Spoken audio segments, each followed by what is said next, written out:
This is a LibriVox.org recording by Ashwin Jain.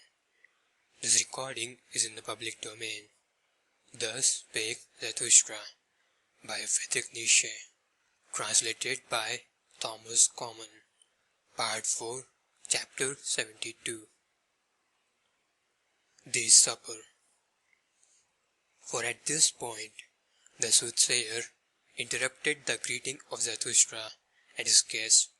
He pressed forward as one who had no time to lose, seized Zarathustra's hand, and exclaimed, "But Zarathustra, one thing is more necessary than the other, so you sayest thou thyself well. One thing is now more necessary unto me than all others, a word at the right time. Didst thou not invite me to table? And here are many who have made long journeys. Thou dost not mean to feed us merely with discourses. Besides, all of you have thought too much about freezing, drowning, suffocating, and other bodily dangers. None of you, however, have thought of my danger, namely, perishing of hunger."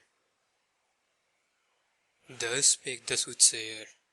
When Zarathustra's animals, however, heard these words, they ran away in terror, for they saw that all they had brought home during the day would not be enough to fill the one soothsayer.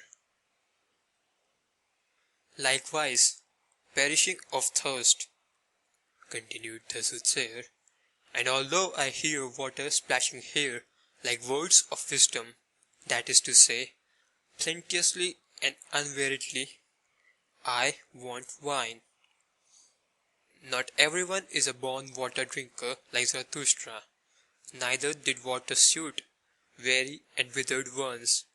We deserve wine. It alone giveth immediate vigor and improvised health." On this occasion, when the soothsayer was longing for wine, it happened that the king on the left, the silent one, also found expression for once. "We took care," said he, "about wine.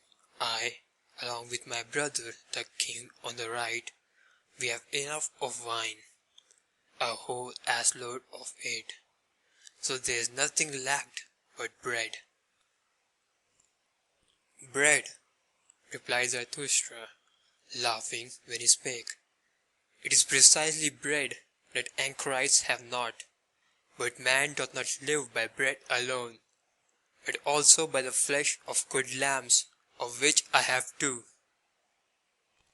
These shall we slaughter quickly, and quick spicely with sage. It is so that I like them. And there is also no lack of roots and fruits, good enough even for the fastidious and dainty, nor the nuts and other riddles for cracking. Thus will we have a good repast in a little while, but whoever wish to eat with us must also give a hand to the work, even the kings, for with Zarathustra even a king may be a cook." This proposal appealed to the hearts of all of them, save that the voluntary beggar objected to the flesh and wine and spices. "Just hear this glutton Zarathustra," said he jokingly. "Doth one go into caves and high mountains to make such repasts? Now indeed do I understand what he once taught us, blessed be moderate poverty, and why he wisheth to do away with beggars." "Be good of cheer," replied Zarathustra, "as I am. Abide by the customs.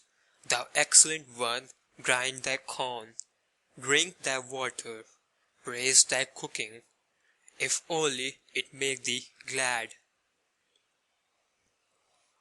I am a law only for mine own. I am not a law for all.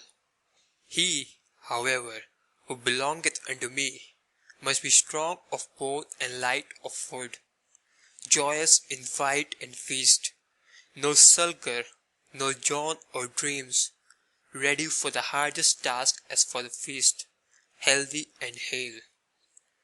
The best belongeth unto mine and me, and if it be not given us, then do we take it, the best food, the purest sky, the strongest thoughts, the fairest woman.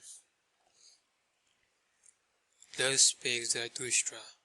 The king on the right, however, answered and said, Strange, did one ever hear such sensible things out of the mouth of a wise man? And verily, it is the strangest thing in a wise man, if over and above he be still sensible, and not an ass. Thus spake the king on the right, and wondered. The ass, however, with ill will, said, yet to his remark. This, however, was the beginning of that long repast which is called the supper in the history books, and this there was nothing else spoken of but the higher man. End of chapter 72.